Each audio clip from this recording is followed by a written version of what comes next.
আফদালুল ইবাদাত ইবাদাতি সালাত, সবচাইতে বড় ইবাদত হলো নামাজ। আপনার উযু নাই, আপনি ওয়াজ করতে পারেন। আপনার উযু নাই, আপনি ওয়াজ শুনতে পারেন। আপনার উযু নাই, মসজিদে আপনি দাঁড়িয়ে দাঁড়িয়ে আযান দিতে পারেন। তবে এই নয় যে বিনা উযুতে ওয়াজ করতে হয় আর বিনা উযুতে ওয়াজ শুনতে হয়, আযান দিতে হয়, এটা আমি বলছি না। আপনার যদি উযু না থাকে, 12টা 35 হয়ে গেছে, উযু করলে গোসল করলে সময় যাবে, সমাজের কাছে কথা শুনতে হবে। আপনার যদি উযু না থাকে, আপনি সুন্নতি মাথা টুপি দিয়ে মসজিদে গিয়ে আপনি আযান দিতে পারেন। তাহলে উযু না থাকলে ওয়াজ করা যেতে পারে, উযু নাই ওয়াজ শুনতে পারেন, উযু নাই মসজিদে আযান দিতে পারেন, উযু নাই আপনি কবরের কাছে দাঁড়িয়ে ইয়া রাফি ও ইয়াদাইহি হাত তুলে আপনি মোনাজাত করে দোয়া করতে পারেন। আপনার উযু নাই, ছাগল বকরি দম্মা মহিষ দেশি মুরগি কিংবা হাঁস কিংবা মোরগ আপনি পোল্ট্রি এগুলো জবাই করতে পারেন। আপনার উযু নাই, রমজান মাসে সেহরি খেতে পারেন। আপনার উযু নাই, ইফতার পর্যন্ত ভক্ষণ করতে পারেন। আপনার উযু নাই, লা ইলাহা ইল্লাল্লাহু মুহাম্মাদুর রাসূলুল্লাহ সাল্লাল্লাহু আলাইহি ওয়াসাল্লাম আপনি কলেমা জিকির করতে পারেন। আপনার উযু নাই, আপনি দুনিয়ার জমিনে কোনো ব্যক্তির জন্য আপনি দান খয়রাত করতে পারেন। আপনার উযু নাই, কোরআন শরীফে হাত না দিয়ে কোরআন মুখস্থ থাকলে বিনা ওযুতে কোরআন মুখস্থ পড়া যেতে পারে। এখন রোগ সারেনি, চলেন আমাদের কাজ করি। মাশাআল্লাহ, চলেন আমি আপনাকে বোঝাতে চেয়েছি। তাহলে আপনার যদি উযু না থাকে, আপনি কোরআন শরীফে হাত দিতে পারবেন না। কেন? আল্লাহর কোরআন বললেন লা ইয়ামাসসুহু ইল্লাল মুতাহহারুন। তুমি যদি অপবিত্র থাকো, আল্লাহর কোরআনে আইদিয়াকুম এক কথা হাত কিংবা কোনো স্পষ্ট করা চলবে না, চলবে না। আপনার যদি উযু না থাকে, আপনার কোরআন যদি ইয়াদ থাকে, মুখস্থ থাকে, আপনি কোরআনের অক্ষরটা পড়তে পারবেন পারবেন পারবেন। তবে আপনার উযু আছে, উযু থাকা সত্ত্বেও যদি মনে মনে সন্দেহ হয়, আপনার ওই উযুটা হটিয়ে দিয়ে নতুন করে উযু করে আপনাকে নামাজ আদায় করতে হবে। কেননা পৃথিবীর জমিনে যত ইবাদত আছে 99% ইবাদত বিনা উযুতে করা সম্ভব। কিন্তু নামাজ এত বড় ইবাদত, উযু থাকা সত্ত্বেও যদি সন্দেহ হয়, তাতেও ইবাদত করা সম্ভব।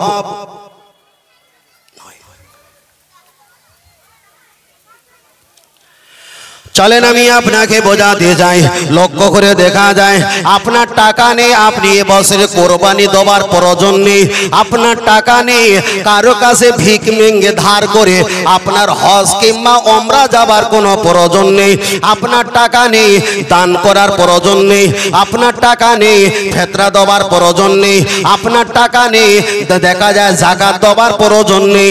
টাকা যদি না থাকে, আপনি যাকাতের মাল ফিতরার মাল নিতে পারেন। কিন্তু আপনার টাকা যদি না থাকে, কুরবানি করা কিংবা হজ করা কিংবা দেখা যায় যাকাত দেওয়া, এগুলো আপনার কোনো প্রয়োজন নেই, প্রয়োজন নেই। যাদের প্রতি টাকা আছে তাদের প্রতি এই মশলাটা প্রযোজ্য। আপনার টাকা নেই, এগুলো করা চলবে না। চলেন আমি আপনাকে বোঝাতে চেয়েছি। তাহলে টাকা থাকুক আর নাই থাকুক, একটা গরিবের বাচ্চার প্রতি যত নামাজ ফরজ, একটা পীরের ছেলে তার প্রতি ততটাই নামাজ ফরজ, একটা রিকশা চালক তার প্রতি যতটা নামাজ ফরজ, একটা সাধারণ ঘরের ছেলে তার প্রতি অতটাই নামাজ ফরজ। ঠিক না বে ঠিক? অতটাই নামাজ। কারোর জন্য কমতি নেই, জিয়াদা নেই, বেশিও নয় কমও নয়। আল্লাহ, আচ্ছা ওদের দোয়া সাজতেছি, একটু পরে দাঁড়াও, একটু পরে দোয়া সাজছি। আসলে আমার জামায় একটা দাগ লেগেছিল, তা বাড়িতে এত বলছে তুমি দাগ উঠে যাও, মফিজুল হুজুর ওয়াজ করতে যায়, দাগ লাগলে কেমন খারাপ না, এত করে বাবা মাসা বলেছে, দাগ কিন্তু ওঠে না। এর বললাম 30 টাকা দাও, আমি একজনের কাছে দিয়ে আসবো, দাগ তুলে দেবে। যে হাঁটু পর্যন্ত পানিতে নেবে আর কাপড় কাচি করে কি বলে ধপা। তাহলে যে দাগ বাড়িতে উঠে নিয়ে ধপার কাছে দিলি ও থাকবে না যাবে? তাহলে সহজে যখন না উঠেছে ধপার কাছে ফেলাই ভালো নাকি? আসরে বলে কান করেছি কালা, পিঠ করেছি কুলো, যত বড় 2 হাত দিয়ে কিলো, সোজা তো হবে না, একটু সাউন্ড দাও, একটু হালকা করে দাও। আমার এই অবস্থা খারাপ, যেখানে কিডনি সেখানে ফুলকো, যেখানে প্রসাবের থলি সেখানে দিল। হ্যাঁ, একটু দিয়ে দাও। আপনাদের বুঝতে অসুবিধা হলে বলবেন আমাকে, আমি রাগ করব না। কেন? এটা তো শোনা আর বলা, তার মাঝখানে চিন্তা করে আমল করা। চলেন আমি আপনাকে বলছিলাম, তাহলে সবচাইতে বড় ইবাদত, যেমন কোনো ব্যক্তি হোক, ধনী হোক, গরিব হোক, অসহায়, দারিদ্র হোক, ছোট বড়, দরমিয়ান, কিশোর কিশোরী, যাদের প্রতি নামাজ ফরজ, প্রত্যেকের একই সমান ফরজ।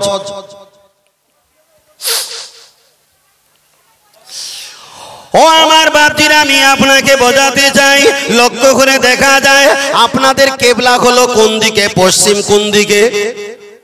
এই দিকে। এটা হলো কাবা শরীফের দিক, এটা হলো কেবলা। একে আমরা পশ্চিম বলি, আমরা পশ্চিম বলি আর কেবলা বলি, আর পশ্চিমে দেখা যায় কাবার দিক বলি। এক কথায় কাবাতে শরীফাতে আল্লাহু আকবার বলে আমরা এই দিকে ফিরে নামাজ পড়ি। আমার বাড়ি থেকে এই পর্যন্ত সাপোজ আমি ধরে নিলাম 120-30 কিলোমিটার রাস্তা, আর সেখান থেকে মক্কা শরীফ হলো 8500 কিলোমিটার রাস্তা, মদিনা আর মক্কা শরীফ হলো 460 কিলোমিটার রাস্তা। নতুন বছরে দেখতে পেয়েছি সৌদি সরকার টার্নিং গুলো ভেঙে দিয়ে সিধা করে 430 কিলোমিটার রাস্তা করেছেন। তাহলে আমার বাড়ি থেকে এই পর্যন্ত যদি 130 কিলোমিটার রাস্তা হয়, এখান থেকে আল্লাহর কাবা শরীফ যদি 8500 কিলোমিটার রাস্তা হয়, স্বামী আর স্ত্রী এক বালিশে ঘুমিয়ে আছেন, স্ত্রী স্বপ্নে কান্নাকাটি করলেন, কিন্তু স্বামী বুঝতে পারলেন না এটা কত কিলোমিটার রাস্তা। না না, এটা এমনই হবে। আমার আল্লাহ বোঝাতে চেয়েছেন পৃথিবীর মানুষের যেখানে জ্ঞান শেষ, আমি আল্লাহ মহান মহান, ওখান থেকেই আমার জ্ঞান সবে শুরুয়াত। জোরে বলেন সুবহানাল্লাহ।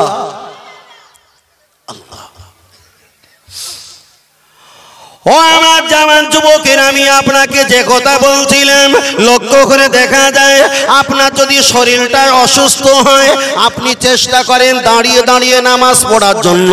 আপনি যদি বলেন আমি অসুস্থ, সুন্নাত গুলো বাদ দিয়ে ফরজটা পড়ার চেষ্টা করেন। যদি দাঁড়িয়ে দাঁড়িয়ে নামাজ পড়লে আপনার যদি মাথাটা চক্র দেয়, কোমরে যদি পেন কিংবা যন্ত্রণা বোধ হয়, আপনি বসে বসে নামাজ পড়েন, পাটা গুটিয়ে নামাজ পড়েন। আপনি যদি মনে করেন পাটা গুটিয়ে নামাজ পড়লে আমার পা অবাস হয়ে যায়, পা যন্ত্রণা বেড়ে যায়, হুজুর আমার জানিয়ে দিয়েছেন আল্লাহর কাবার দিকে পাটা লম্বা করে দাও।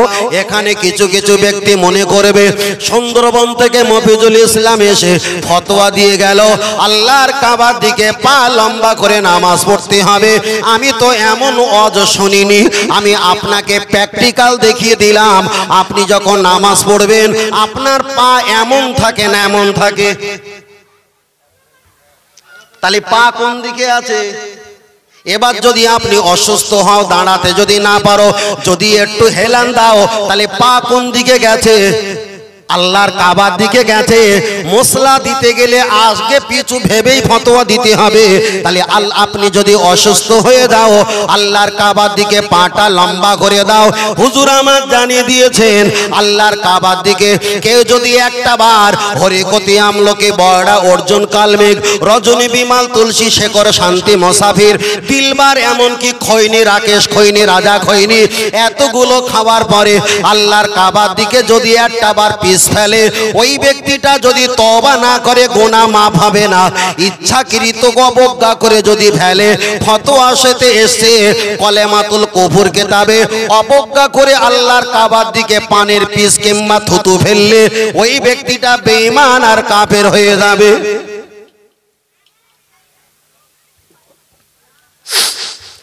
চলেন আমি আপনাকে বোঝাতে চাই, খুব ঠান্ডা করে বুঝবেন, একটু আগিয়ে চলে যাওয়া যাক। তাহলে আপনি যদি পাটা কাবার দিকে দেন, ওই কাবার দিকে পাটা লম্বা করে দিয়ে আপনি নামাজ পড়তে পারবেন। উজুর ফরজ হলো 4টে।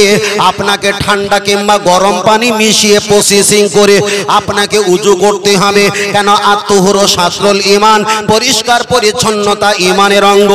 আপনি যদি বলেন হুজুর আমি বয়স্ক মানুষ, ঠান্ডা পানি লাগালে আমার আমার মুখগুলো ফুলে যায়, ঠান্ডা পানি লাগালে আমার শরীরে রোগ আরো বাড়তি হয়ে যায়। হুজুর আমার জানিয়ে দিয়েছেন, আল্লাহর কোরআনে এসেছে, উযু যদি করতে না পারো তুমি তায়াম্মুম করে নাও। তুমি যদি সেজদা দিতে না পারো দোনো আইদিয়াকুম, দুটো হাত তুমি একটা বার নামাজের মাসাল্লা বানাও। এখানে যদি সেজদা দিতে অসুবিধে হয় দুটো হাত তুমি কপালে ঠেকিয়ে নাও। তোমার টাকা নেই এবছরে হজ করো না, টাকা নেই এবছরে কোরবানি দিও না, টাকা নেই এবছরে যাকাত দিও না। টাকা থাকুক আর নাই থাকুক, মরণের যদি 5 মিনিট বাকি থাকে, আমি যে আল্লাহর গোলাম, ইশারা ইঙ্গিতে আল্লাহর নামাজ পড়ে বোঝাতে হবে, আল্লাহ আমি যে আপনার গোলাম, এটাই হলো তার প্রমাণ। আরেকটু জোরে হবে না? আল্লাহু আকবার। অসুবিধা হচ্ছে নাকি বাবু? আল্লাহু আকবার। ফের একটু বলছি ভাই, আমাদের তো নিজের স্বাধীনতা কিছু বলতে পারিনি, এখন যা বলে দেয় তাই বলতে হয়। একটু ওলট পালট হলে ভুলে যাও। আর যদি নিজের স্বাধীনতা হয়, কবিতা রয়েছে, কবিতার মতো বলবো, ছেলে কাঁদলো মেয়ে কাঁদলো দেখার দরকার নেই, চলবে। ওই জন্য একটু ঠান্ডা করে নেওয়া হয়। আল্লাহ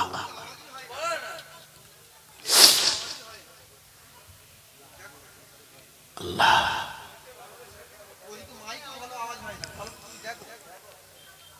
একটু দেখেন কি বলছো ওনারা। হ্যাঁ একটু দেখেন, হ্যাঁ একটু দাও ওনারা যেটা চাইছে। আচ্ছা মায়েরা তো শুনতে পাচ্ছে বাবু? এ বড় ভাই বক্সের কাছে শুনতে পাচ্ছে তো মায়েরা? বাহ মাশাআল্লাহ, ভালো। বেশি সাউন্ড দিলে আবার কি হয়, কথাগুলো বুঝতে পারবে না। হ্যাঁ, আবার একটু সাউন্ড না দিলে কমিটির আবার মন ভরে না, সমস্যা এটা। তা আমরা আজকের ওয়াজ শুনতে এসে আমরা আওয়াজ শুনবো না, প্রয়োজনটাই শুনবো, তবে একটু প্রয়োজন আছে।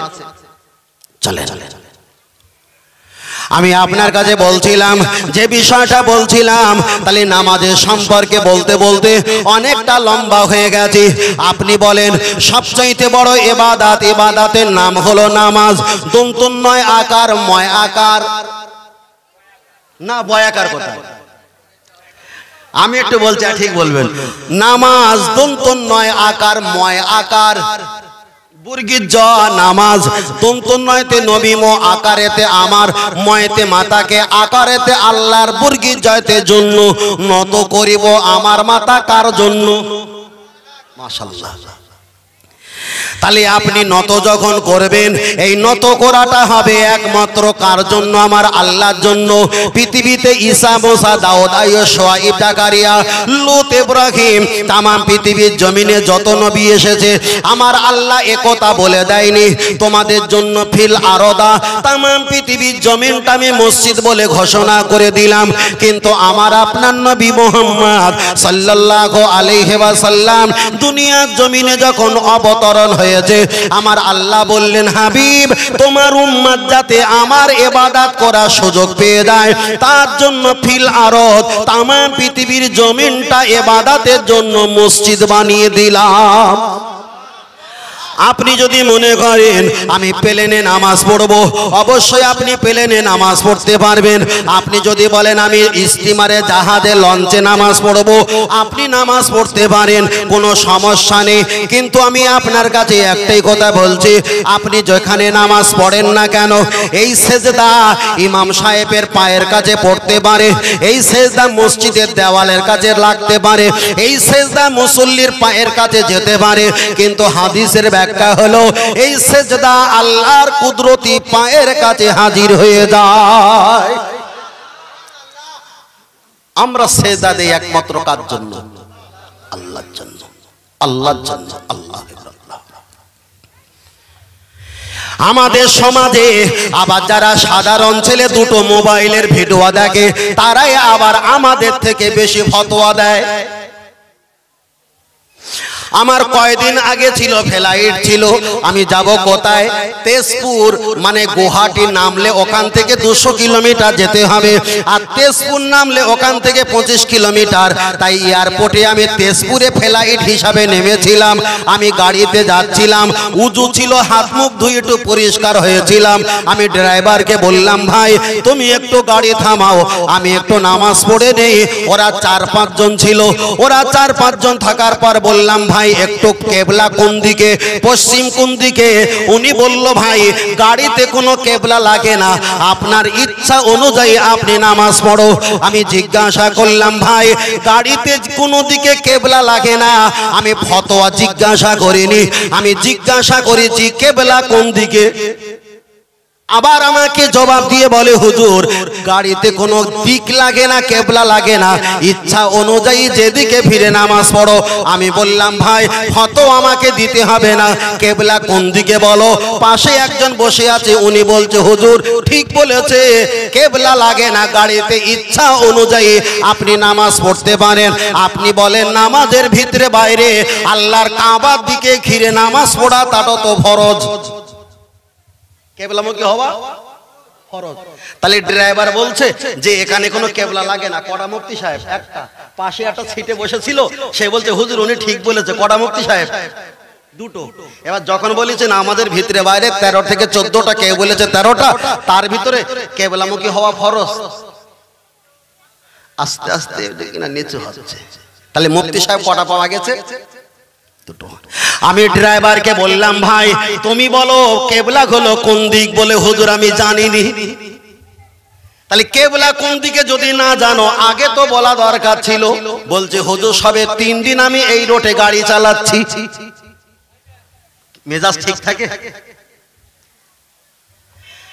সমাজের এমন কোন ব্যক্তি আছে যারা বেশিরভাগ ফতোয়া দেয়, ওদেরকে জিজ্ঞাসা করো, ওরাই বলবে এটাই মশলা, ওটা ফতোয়া, এটা হারাম, ওটা হালাল, ওটা ঠিক, ওটা বেঠিক। ওদেরকে জিজ্ঞাসা করো, তুমি লেখাপড়া কতটা করেছো? আমি বেশি লেখাপড়া করিনি, 3-4 দিন ক্লাসে করেছি, 3-4টে আমি ক্লাস পড়েছি, বেশি দিন আমি লেখাপড়া করতে পারিনি। ঠিক সেম ড্রাইভারের মতো কন্ডিশন। চলেন আমি আপনাকে বলছিলাম, তাহলে দন্তন নয় আকার, ময় আকার, বর্গীর জনামাজ।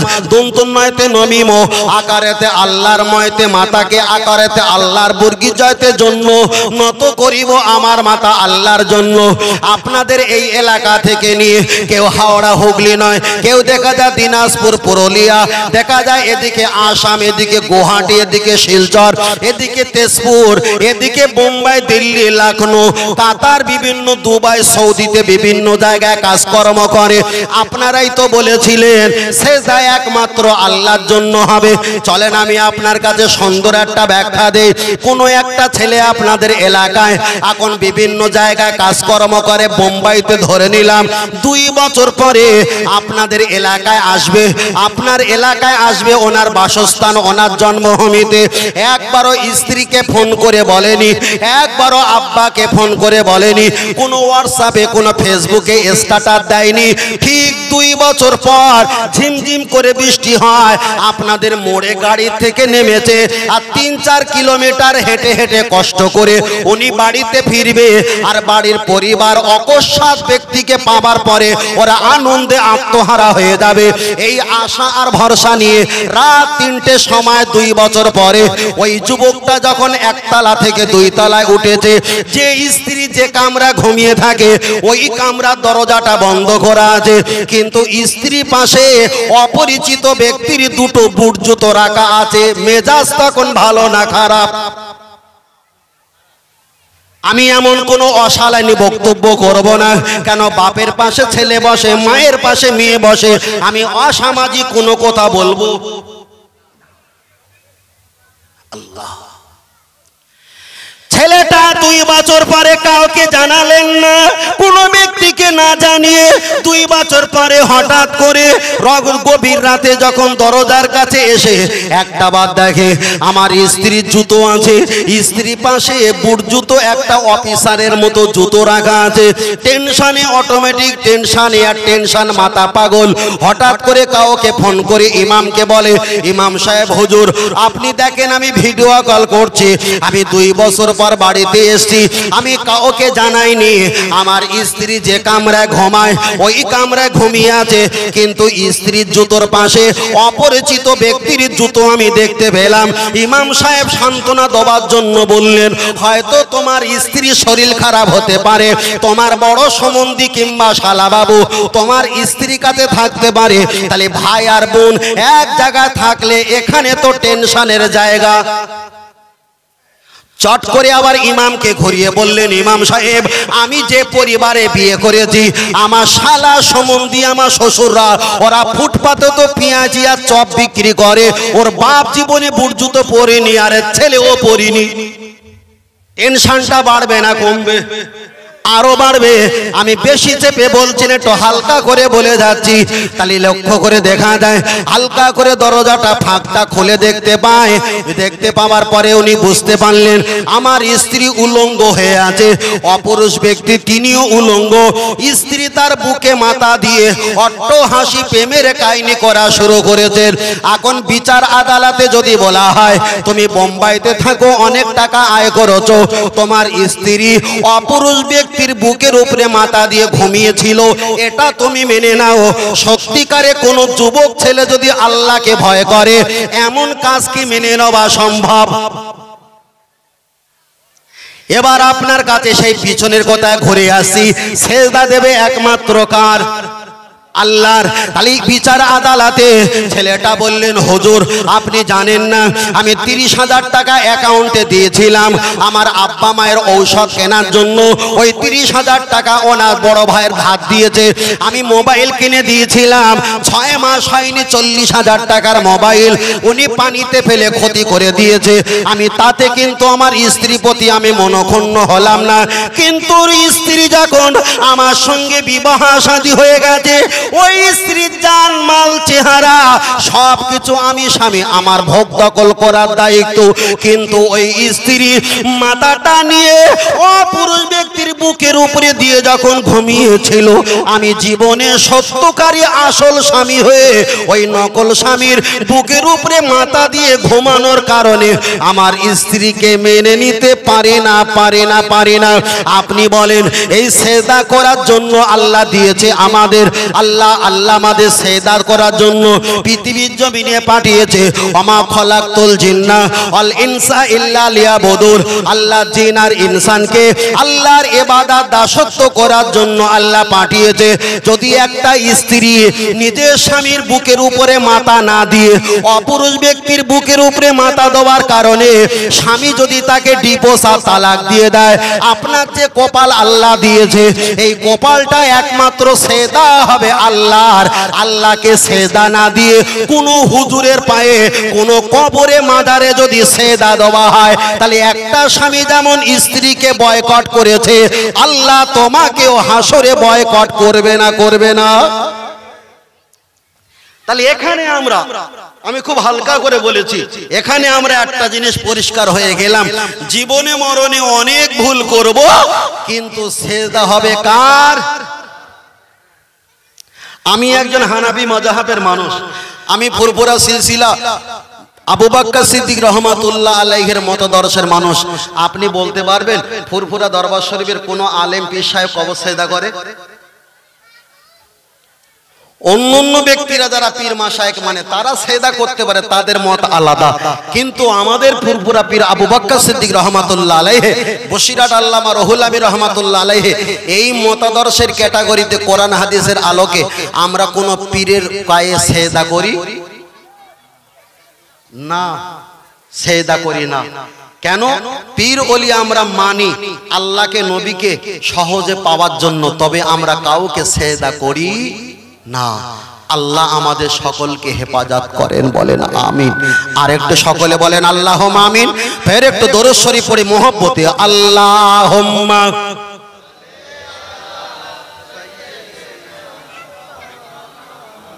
দুটো হ্যালোজেন চলছে তো ওই জন্য গরমটা আছে। মাওলানা মুহাম্মদ সাল্লাল্লাহু ও গো আমার প্রিয় নবী, তোমার প্রেমে পাগল আমি।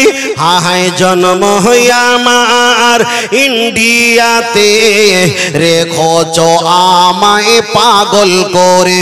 হায় জন্ম আমার ভারতবর্ষে, রেখোছো আমায় পাগল করে। রসুল তোমায় ভালোবাসি, মন হৃদয় উঝড় করে। বুকের মাঝে জ্বালায় আমার, দূর হবে তোমার দিদারে, দূর হবে তোমার দিদারে। ও নবী সুখে তুমি, দুঃখে তুমি, মুখে তুমি, বুকে তুমি।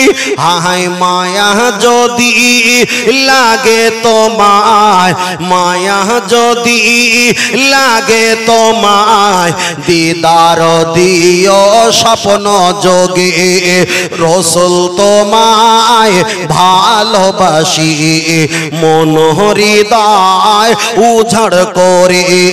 বুকের মাঝে জ্বালায় আমার, দূর হবে তোমার দিদারে, দূর হবে তোমার দিদারে। জোরে জোরে আল্লাহুম্মা, খুব জোরে মাশাআল্লাহ পড়েন বাবা। ওয়া আলা আলি সাইয়্যিদিনা সাল্লাল্লাহু আলাইহি ওয়াসাল্লাম। পিছনে ভাইরা বুঝতে পারছেন তো? মাশাআল্লাহ। আল্লাহ ফের আল্লাহর কাছে দোয়া চাই, আল্লাহ এমন কিছু আমাদেরকে শোনার তৌফিক দেন, এমন কিছু বলার তৌফিক দেন যেটা দুনিয়া এবং পরকালে যেন কল্যাণ আর কল্যাণ হয়। বলেন আল্লাহুম্মা আমিন। আল্লাহু আকবার। ও ওই দোকান বসেছে একটু না, দোকান বসেছে যারা একটু রাস্তা দাঁড়িয়ে আছেন ওদেরকে অনুরোধ করছি কমিটির পক্ষ থেকে আপনারা সকলে কোরআনের মাহফিলে চলে আসেন। আসলে ব্যাপারটা একটু কি জানেন ভাই, সবাই তো এখানে আসবে না, তার কারণ একটা হলো ওরা তো আজকের ভালো ফিটফাট করে সেজে এসছে, দুটো সেলফি ফটো তুলবে। সেলফি ফটো তুলবে না? এই অনেকে ফেসবুকে ফটো দেখতে পাই, ফটো দেখার সময় এরকম দুটো আঙুল দেয় না দাদু ভাই? এই দুটো আঙুল দিয়ে ফটো তোলার কারণ কি জানেন? আমি একজনকে জিজ্ঞাসা করলাম, উনি বলছে এর কারণ হলো যিনি দেখছে আর যিনি ফটো তুলেছে দুইজনা হলো, ওই জন্য বোঝাচ্ছে আমরা দুইজনা, এক প্রিন্টে দুইটি। তাই বললাম না তোমার উত্তর হয়নি। তা বলে তুমি তাহলে উত্তর বলো। বলে আমার উত্তর যদি দেই আবার খেতে পারবি তো, সিদ্ধ কম হয়। তা বলছে হুজুর বলেন। বলি যারা ফটো তোলার সময়, হুজুর যারা ফটো তোলার সময় দুটো আঙুল দিয়ে এরকম ফটো তোলে, এরা বোঝাতে যায় আমরা 2 নাম্বার মাল। কয় নাম্বার? দাদু ভাই আমি ভুল বলেছি? ঠিক আছে না? আমি বললাম উত্তর যদি সিদ্ধ না হয় হালকা হালকা খাওয়া অভ্যাস কর, সেট হয়ে যাবে। তাহলে ফটো যারা তোলে তারা এমন করে অধিকাংশ তোলে, আবার কোন রাজনৈতিক মহলের ব্যক্তিরা এমন করে তোলে। ভাই ওদের কথা এখানে নিয়ে আসছি না, আমরা নিয়ে এসছি আজকের আমার যুবক শ্রোতাদের কথা বলছি। কেন? আবার তো সমস্যা সব জায়গায় না, সমস্যা। আপনি বলবেন সব কাজ করতে হয় কোন দিকে? ডান দিকে। মা হালিমা দুধ পান করেছিলেন আমার দয়ার নবী কোন স্থান? ডান দিকের স্থান। তাই আমরা যা কাজ করব সব ডান দিক। আমরা হলো কোনপন্থী? ডানপন্থী, আমরা বামপন্থী নয়। আবার যারা সিপিএম থাকবে তারা বলে হুজুর তাহলে আমরা তৃণমূল সিপিএম নবী নয় না, ওটা আলাদা এটা আলাদা। এটা হলো কোরআনের মাহফিল আর ওটা হলো খাবার মাহফিল। কথা বুঝতে পেরেছেন? ও পরিবেশ আলাদা, এ পরিবেশ আলাদা। তবে ফের বলছি, যারা ফটো তুলবেন ভাই, ফটো তোলা যদি হয়ে থাকে, আপনারা এত সুন্দর পরিবেশে ছেড়ে দিয়ে আপনারা ওখানে আছেন, এ বিশাল লস। এ আবার 1 বছর পরে পাওয়া যাবে। কিন্তু ফটো খালে বিলে ননিন্দে কার্টুনে জিরাফে বাঘের কাছে হরিণের কাছে দাঁড়িয়ে ফটো তুলতে পারবে। সমাজের মোবাইল তো খেয়ে ফেলেছে, মোবাইল খেয়ে ফেলেছে। ইদানিং করে একটা ফেসবুকে একজন স্ট্যাটাস দিয়েছিল, বলে ভাই 2 বছর প্রেম করেছি একটা মেয়ের সঙ্গে, যোগ চিহ্ন হয়েছে, এক জায়গায় দেখা করেছি, দেখলাম সেও মদ্দালোক আমিও মদ্দালোক। প্রেম হয়েছে ক বছর? আলি বিষ ছিল না, পাশে বাজার দোকান ছিল না? বলছে হ্যাঁ। আলি খেয়ে তো মরে যাবার দরকার ছিল, বেঁচে আছিস কি করে? সমাজে খুব কঠিন, খুব কঠিন। আল্লাহ আল্লাহ। চলেন আমি আপনাকে বোঝাতে যাই। অনেক কথা বলছিলাম, এবার বলবেন হুজুর আপনি এমন কথা বলালেন, এর আগে এত সুন্দর কথা বলছিলেন, আপনি কেন একটু আবার হাসির কথা বললেন? চলেন আল্লাহর কোরআন থেকে দলিল দেওয়া যাক। আল্লাহর কোরআন বললেন ফালিয়াদাহাকু কালিলা ওয়ালিয়াবকু কাসীরা। আল্লাহর কোরআন বলেছেন বেশি বেশি কাঁদো আর অল্প অল্প হাসো। তাহলে বেশি বেশি কাঁদার কথা বলেছেন, অল্প অল্প হাসার কথা বলেছেন, এটা কে বলেছেন? আল্লাহর কোরআন বলেছেন। এবার বললেন হুজুর আপনি যে উদাহরণ দিয়েছেন এটা কি হাদিসে আছে? চলেন একটা বা দলিল দেওয়া যাক, যে কিতাবটার নাম যত সম্ভব রাউজাতুশ শুহাদা। আল্লাহ নবী এক সময় বললেন ও সাহাবারা সকলে এসো, আজকের একটা খাবার জোগাড় করেছি। ওই যে খাজুর হয় আর এই যে কাঁদি না কি বলেন আপনারা? কাঁদি, যাই হোক কাঁদি, ওইটা কাঁচা পাকা কাঁদি নিয়ে নবী মাঝখানে বসিয়ে দিয়েছেন। আবু বকর, ওমর, ওসমান, আলী, তালহা, জুবাইদ, আব্দুর রহমান বিন ও সাদ বিন আবু ওয়াক্কাস, আবু উবাইদা, জাইদ, আবু উবাইদা বিন জাররাহ, অনেক সাহাবারা বসে আছেন, নবীও বসে আছেন। বললেন তোমরা খাও, আর খেতে বারণ করব, আর তখন ওই আটি না বীজ বলা হয় দানা, কে কটা খেয়েছো আমি গুনবো। আল্লাহ নবী খাচ্ছেন, সাহাবারা খাচ্ছেন, নবী খাচ্ছে, খেতে খেতে যে আটি বীজ বলা হয় সব আলী হুজুরের পায়ের দিকে ঠেলে দিয়েছে। বলছেন খাওয়া বন্ধ করো, খাওয়া বন্ধ করলেন। আচ্ছা গুনে দেখেন দিনই কে কটা খেয়েছেন। কেউ গুনছে 18টা, কেউ গুনছে 22টা, কেউ গুনছে 20টা। আল্লাহ নবী বললেন আলী তুমি আর গুনে দেখো। আলী গুনে দেখছে 45টা পার। আল্লাহ নবী আলীর গায়ে হাত দিয়ে বললেন ও সাহাবারা, এই আলী যে এত হাগুরে, এত পেটুক, এত লুবি, এত খায় আমার আগে জানা ছিল না। তাহলে আলী হুজুরের মান সম্মান গেছে না আছে? গেছে তো। এবার আলী হুজুর পাল্টা জবাব দিচ্ছে, আমি একটু হাগুরে, লুবি, পেটুক, ডান, আমি একটু খেতে ভালোবাসি তাই খেয়ে ফেলেছি 45টা, এটা নয় আমার ভুল। কিন্তু আমাদের দলে এমন ব্যক্তি আছে এত ক্ষুধার তাড়না সে আটি সহ খেয়ে ফেলেছে। এবার কার গায়ে পড়েছে? নবীর গায়ে পড়েছে না? এবার নবী বলছে কে খেয়েছে এত আটি? বলছে হুজুর আপনার আটিগুলো দেখান। তা বলছে সব তোমার সঙ্গে মিশিয়ে দিয়ে বেশি করেছিলাম। তাহলে এই হাদিস থেকে কিয়াস করে বলা যায় কিছু কিছু বলা জায়েজ আছে। কেন কেউ তার ফ্যাসাং তোলে, এই ফুল দিয়েছে, ফুল দিকে মশলা দেবে, হুজুর এত ফজল খরচা। আরে কোরআনে এসেছে খুজু জিনাতাকুম ইনদা কুল্লি মসজিদিন, যেখানে তোমরা ইবাদত করবে সেখানে পরিষ্কার পরিচ্ছন্নতা করো। নবী নামাজকে ভালোবাসতেন, বালহুমিও সাল্লুনা, নামাজকে ভালোবাসতেন, নারীজাতকে ভালোবাসতেন, ফুলের খুশবুকে ভালোবাসতেন। তাহলে ফুল এমন একটা জিনিস, হিন্দু, খ্রিস্টান, জৈন, পারাসি, শিব, রিসাই, গুজরাটি, মারাঠি, কুচবিহারি, বিহারি, বাঙালি, পৃথিবীতে 3.5 থেকে 4.5 হাজার ধর্মের মানুষ থাকা সত্ত্বেও প্রত্যেকে ফুলকে ভালোবাসে না, বাসে না?